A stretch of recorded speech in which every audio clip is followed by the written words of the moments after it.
What up, everybody, and welcome back to Wilson and Sports here on YouTube, where we talk about everything related to basketball, whether that's players, whether that's staff, whether that's recruiting, right here on this channel. So let's get into the last positional breakdown video of the offseason. So we went over the offense, and we got into the D-line, and we're going to cap it off today talking about the linebackers and talking about the defensive backs. And, we talked a little bit about how I thought the O-line, D-line was poor. There's a lot of question marks on this offense. But, man, I think this is going to be a really positive episode. I like this linebacker unit. I really like this secondary. So let's just get into it, man. So, disclaimer, we talked about guys like MJ Sherman. We talked about guys like Chief Borders in our last video, which detailed the D-line. And the reason why I did this is because they're edge rushers. Like, these guys are traditional edge rushers. They're going to have their hand in the dirt. So I wanted to combine them into that video. So this video, when we're talking about linebackers, we're only going to be talking about middle linebackers, guys who are going to be in coverage. So yeah, let's get into it. So let's just kind of detail who's in this room and who I think is going to start, who I think is going to be providing depth and, and analyzing these players, what they do well, what they do wrong. So yeah, so we have Luke Reimer, we have Nick Henrich. Those guys are our incumbent starters at this position. John Bullock's a walk-on going into his junior year. He got his scholarship this year in the offseason. And, man, the staff loves him, and I'll tell you why in a second. You got Garrett Snodgrass, who barely has played in his career. You got Mekhi Gabayer going into his third year. Coming off an injury last year, was one of my big breakout stars in my last video. I mentioned him.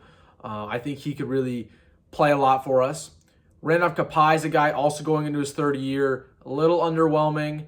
Hasn't really played, just been on the scout team. And we'll talk about him more in detail in a little bit. You got Seth Malcolm going into his third year as well. There was reports to retire from football like 2 or 3 months ago, but I haven't seen anything official. I doubt that's true.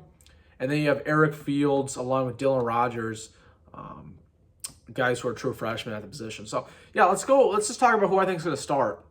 And this might shock a couple people, but Luke Reimer is going to start, right? That's your captain.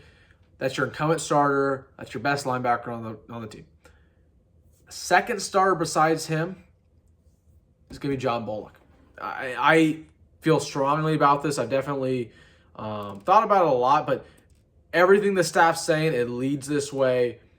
And I'm not a Nick Henrich fan. I'm really not a Nick Henrich fan. There's a lot of things that I think he does poorly. And a lot of people kind of, when you're looking at the roster for next year, you kind of pencil him in as your starter, right? Because he was your starter last year. But we don't consider the fact that he wasn't playing good ball last year. And he got injured last year. Is it anybody's surprise that when he got hurt, and I don't want to, this is kind of mean to say, but when he got hurt and he was out for the season, and Ernest Hausman stepped up, is there any surprise that the linebacker unit started playing a lot better? Like, Ernest Hausman thoroughly outplayed him. And granted, Ernest Hausman wasn't a better tackler than him. He wasn't a more polished player than him. But here's the problem with a guy like Nick Henrich. And this is the same thing with Luke Reimer, but is that they're not incredibly athletic. These aren't guys who are running 4.4s, 4.5s, 4.6s. These are dudes who are running 4.8s. And when it comes to lateral movement, running after running backs, they get torched, especially Nick Henrich. And that's what he struggled with. One of the worst games Nick Henrich has played in his career was against Northwestern. And the stat column for him looks good in that game. Stat column always looks good for linebackers, mind you, right? Like, even if you're a bad linebacker, you're always going to get your stats. Because they were running down our throat that game. They were absolutely running it down our throat that game. He doesn't have ball instincts. He always found the wrong hole. He didn't, fill up the hole very well. He is a, pretty good tackler, but it's just, he's not good in the run game. He's not good at finding the ball carrier and getting him down. And really, when it comes down to it, he can't run down a ball carrier ever. Neither of them can. And I just think that's the reason why he's not going to start. Not to say John Bullock can, right? I still, every single person besides the coaching staff still very unsure about John Bullock. John Bullock played very well in the spring game, but we're talking about a guy who has little experience. But with the way things are trending, it makes me think that he's going to start this year. We've seen it before. We've definitely seen it before. Guys like him kind of just pop out of nowhere and start. Feist is a good example of it on the D-line last year, who was a walk-on, and he just kind of started out of nowhere last year on the D-line. A good example of this. So that's why I think John Bullock will start. And again, Nick Henrich is a great tackler, but man, he is one of the worst run-stopping linebackers we've ever seen. Like that, who has started for us. He is not good. And I've talked about it. We talked about it a lot in my post-game videos last fall. It's just one of the things I was really critical about him, is that he is a liability in the run game. So yeah, I think your starting two will be John Bullock and Luke Reimer. Could very well be wrong, but I think it'll be those two. Nick Henrich as your third guy. He'll still get in the game a lot. He is a junior. I expect a lot of rotation there. Other than that, who's your fourth linebacker? I'm pretty confident that is your top three middle linebackers: John Bullock, Luke Reimer, and Nick Henrich, not in order. But who is your fourth guy? And I think that's going to be Mekhi Gaber, without a doubt. That was my breakout guy. He was really playing well before he got injured in fall ball. And this is a dude who kind of is just a Matt Rule linebacker, right? You see what Matt Rule is doing when he got here, okay? Because he looks at guys like Luke Reimer, he looks at guys like Nick Henrich, and he says, yeah, like those guys are fine. Like they'll get the job done. They'll be average, but that's not what he wants, right? That's not what Tony White wants, right? He wants athletic linebackers. And there's no surprise that the second they got here, they picked up Eric Fields. Eric Fields is not a sure tackler. Eric Fields is not, a guy who is the most polished player in the world. But Eric Fields is a ball hawk. He will find the ball, right? He has great instincts. He'll fill up a gap. And yeah, he's not polished, but he has the upside of a potential Levante David. I always compare it. Matt Rule wants guys like Levante David. Bo Pelini talked about it. Former head coach Nebraska, Bo Pelini. He talked about it, I think, in an interview with Bussin' the Boys. He was talking about Levante David when he first started playing for us.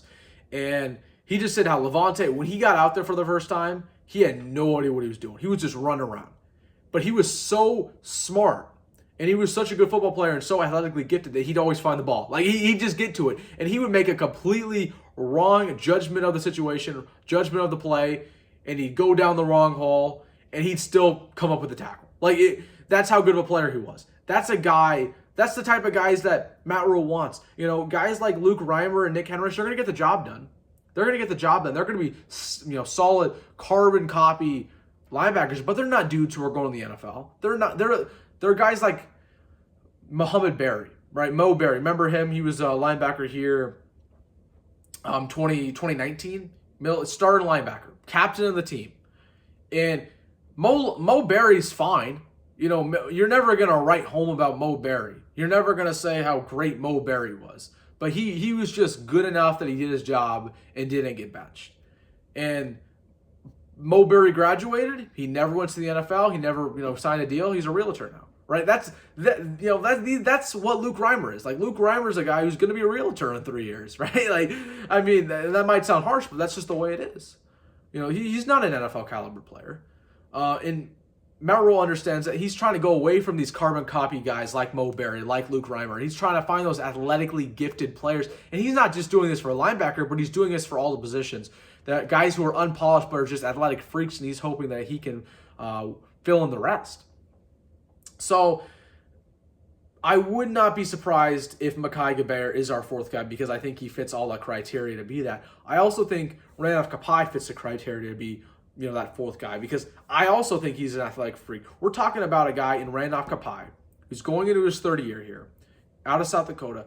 He's from Africa originally. He didn't start playing football until he was a freshman in high school. And he was so good that he earned a fourth star and a bunch of offers.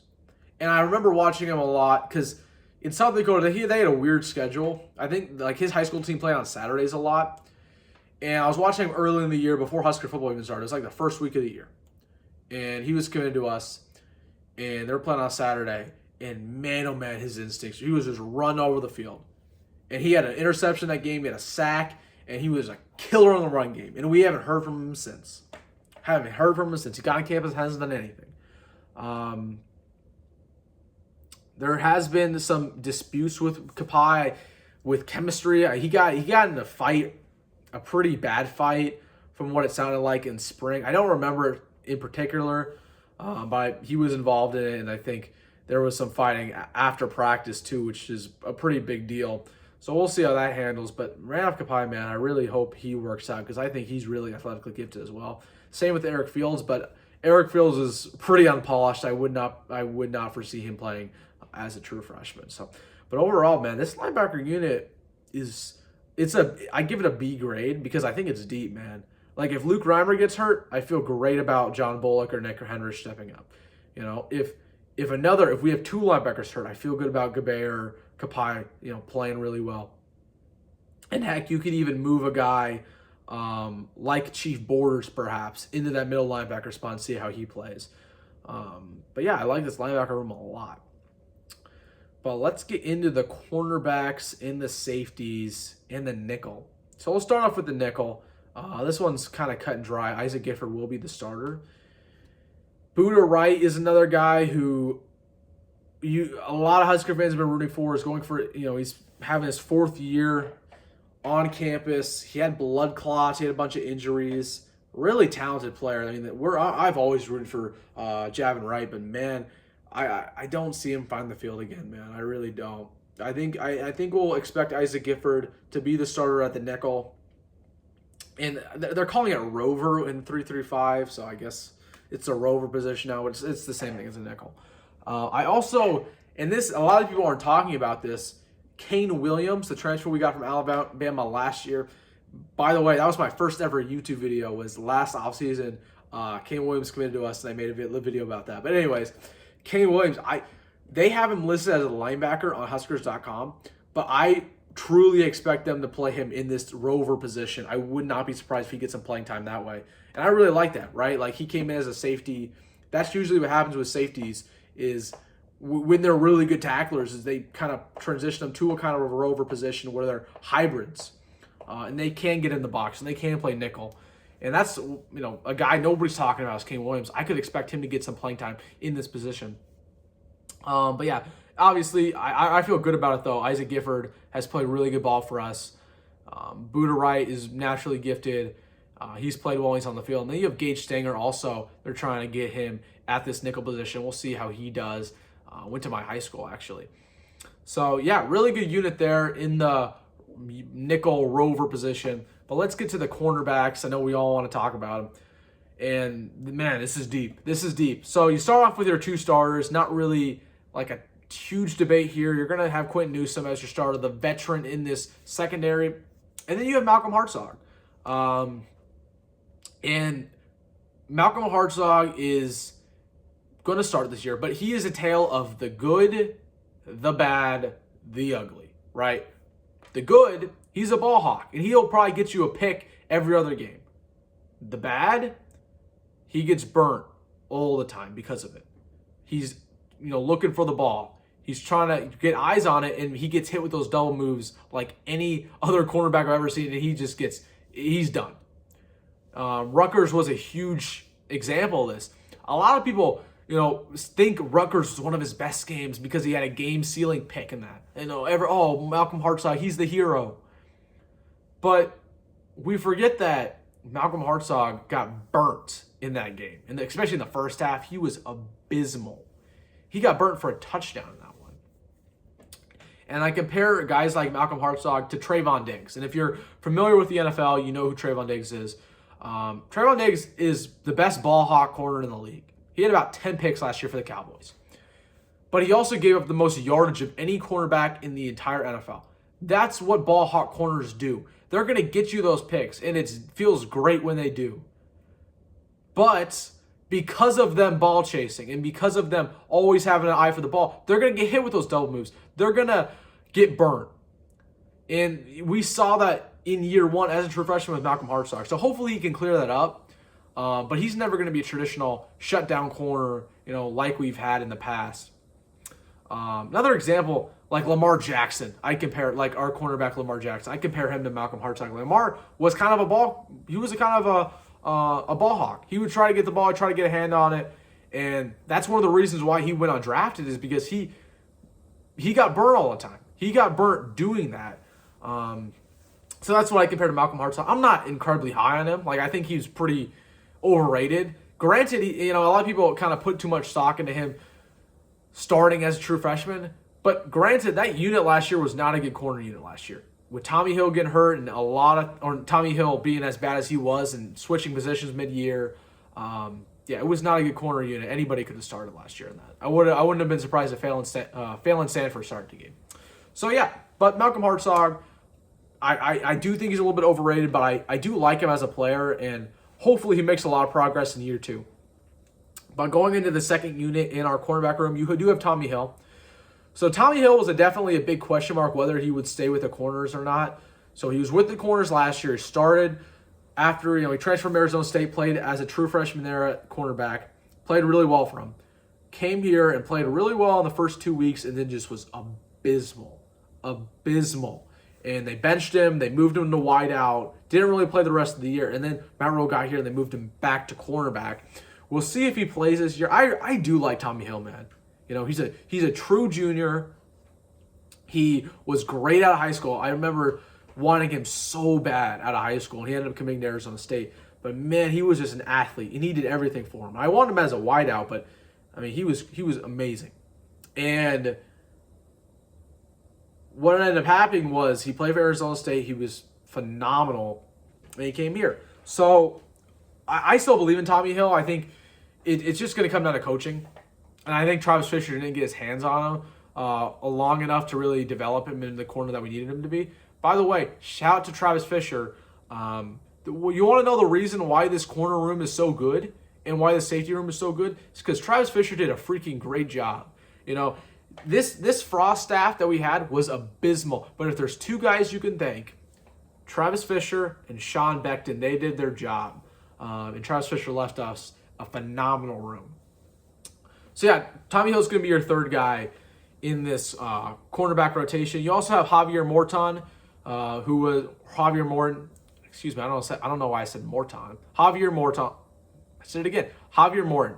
So he was a JUCO. We got him last year. He played a little bit last year on special teams. I really liked his film.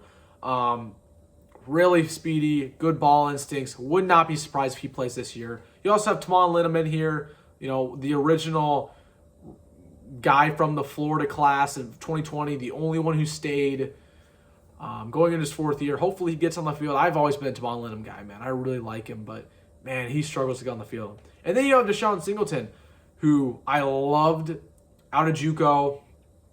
I compared him a lot to Deontay Williams. I like him more at safety. He can honestly play corner or safety, but I compared him a lot to Deontay Williams. Man, he's a hard hitter, but he's also a ball hawk.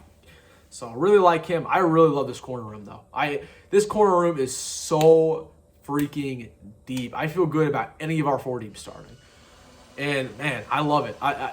That's what we need in a 3-3-5. You know what I mean? Like, okay, if you watch Syracuse, I've watched a lot of Syracuse over the last couple years. I didn't know Tony White was going to be our defensive coordinator, obviously, but I've watched a lot of Syracuse just because I'm a college football junkie. And every year, you see in the NFL draft, Syracuse guys get drafted at cornerback and at safety. And you're not seeing anybody else from Syracuse get drafted. You're like, what is going on there? Because their secondary was so good. That is why their defense was, top 30 almost every year in college football, is because their secondary was locked down. It was locked down. That's what a 3-3-5 needs to succeed. That's why there's 5 defensive backs on the field. If we had a bad cornerback and safety unit on this team, I'm just talking bad. If we had a bad unit, with a 3-3-5, we'd be one of the worst defenses in all of college football. But with one of the best, if we had with this cornerback room, man, we're gonna be good. I feel great about it. I feel really good about it. Now, granted, in the run game, there is a lot of questions to figure out, but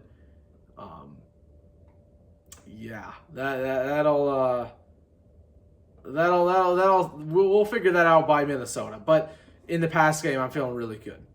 But let's get to the safeties real quick, and I'll get out of here. Trying to make this kind of quick. So we have Marquez Buford, incumbent starter. He will start no matter what.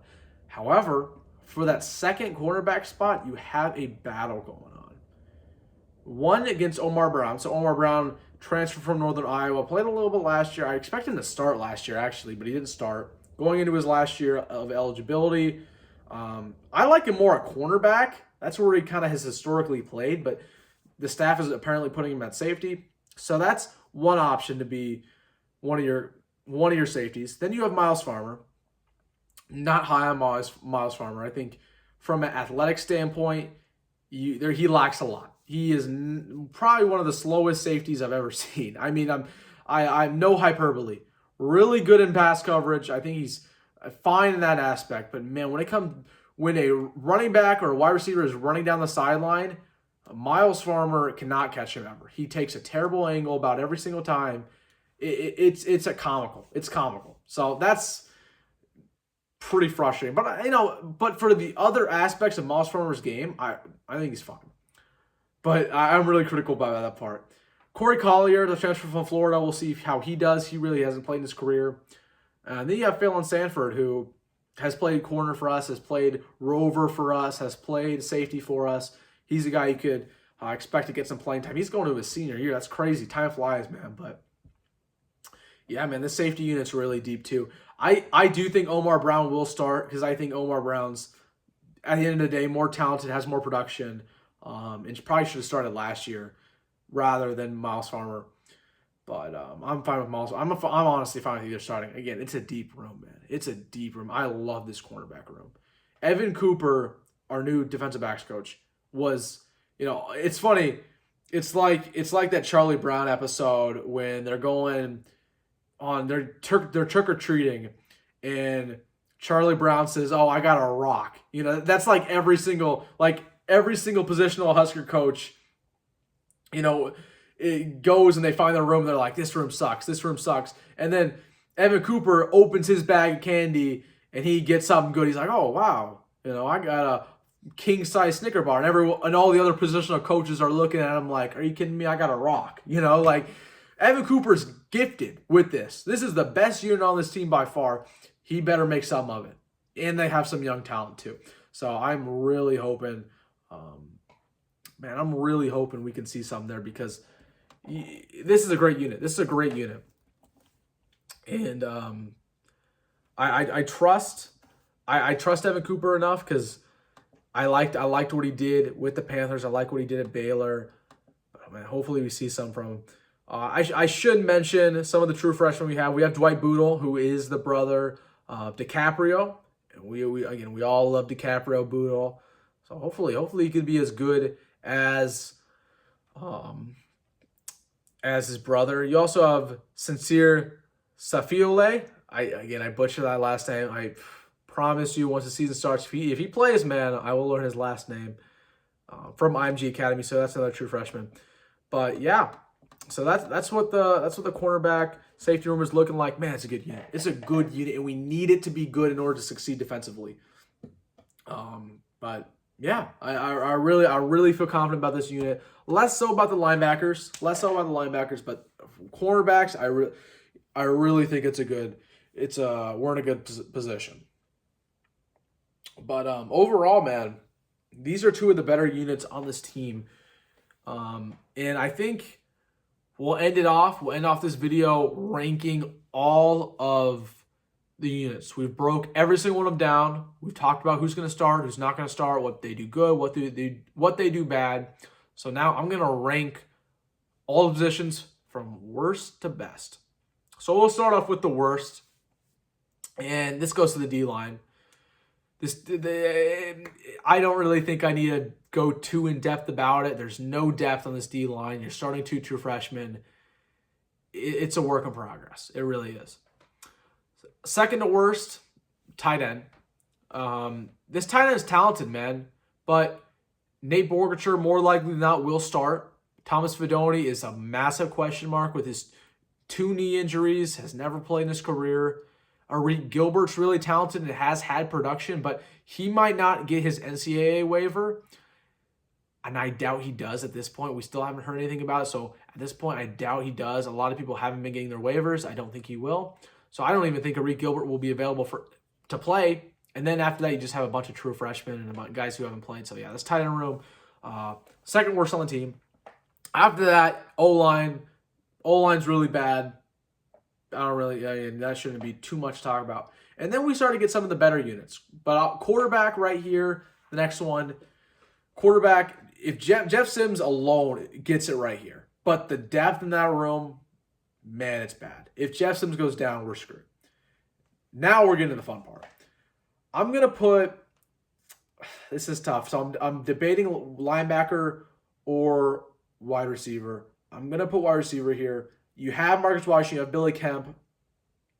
Other than that, though, Xavier Betts is still kind of a question mark. We don't know if he'll learn the playbook, if he'll put in the time and the commitment to be the player that we know he can be.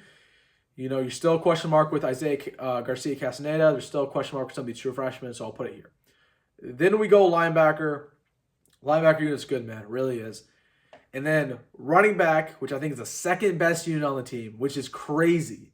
I love this. I love the three best players on our running back. Anthony Grant, Gabe Ervin, and Ramir. I think that's such a deadly three combo.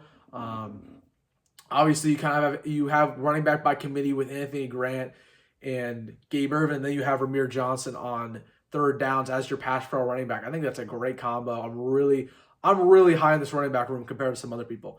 And number one, you got to go the secondary. And we just talked about, I think the secondary is spectacular. So overall, this team is the good, the bad, and the ugly. It really is. You have the ugly, which is the D line, which is the tight end room, which is the O line. You have the bad, which is the quarterback room, and then you have the good, which is the what we talked about today, man. The linebackers, the defensive backs, the wideouts, the running backs. Like this roster does have some things to be worried about, though. There's a lot of depth concerns, but overall, we'll see how it plays out. I'm looking forward to it, man.